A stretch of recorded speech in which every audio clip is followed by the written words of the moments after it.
Animals have fed on plants ever since animals started evolving mouthy, chewy bits.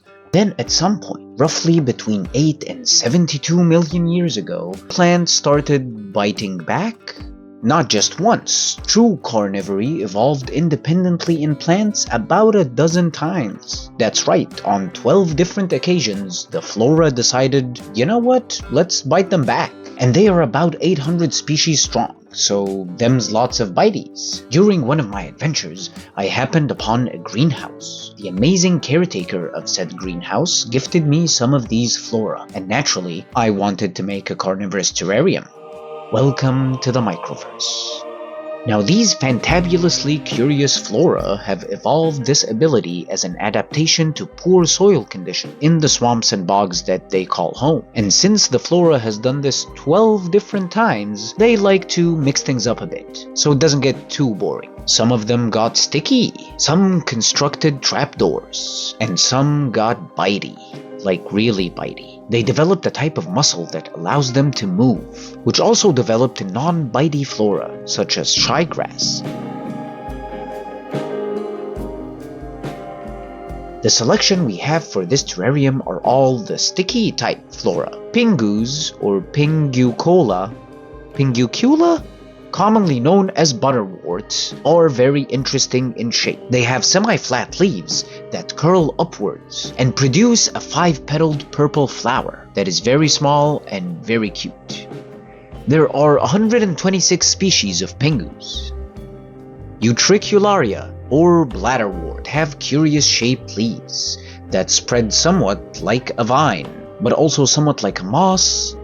They are cultivated for their flowers and are often compared to snapdragons or orchids. These terrestrial species have tiny bladder-like traps that they use to feed on minute life forms such as protozoa. Finally, we have the Drosera, or the sundew. At 194 species strong, it is one of the largest genera of carnivorous flora, and they are the extra sticky type. They use the water and ambient humidity to create these globules of sticky dew. If any of these get disturbed enough, it causes the rest of them to contract in towards the target, make it virtually impossible to escape this sticky situation. And that is how the sundew do. You shall subscribe. We start, as terrariums often do, with a false bottom, thin layer of aquarium gravel in this case. Since these floras will die if given nutrients through the soil, I am using only sphagnum moss as a substrate.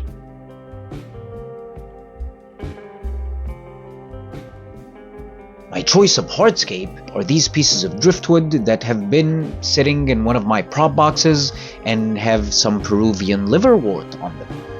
I wiggle my hardscape until I like what I see.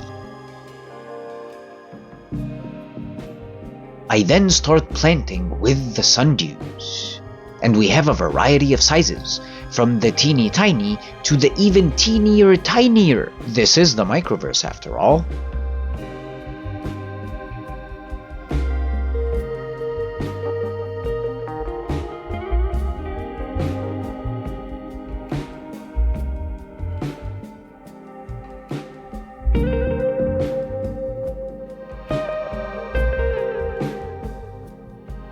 After them comes the pingus.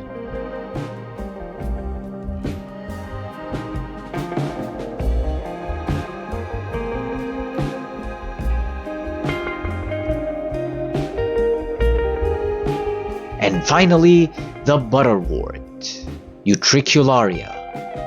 That's fun to say.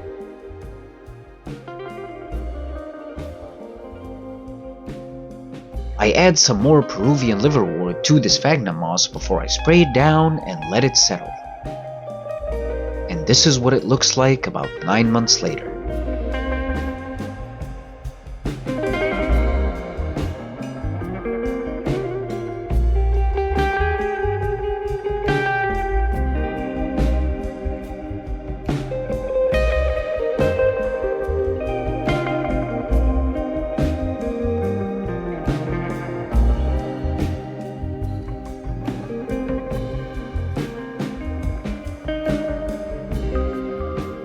If you enjoyed this build video and want to see more, here's a playlist. If you want to see me go on an adventure, here you go. And if you haven't yet, click this button. Yeah, that one there. May the moss be with you.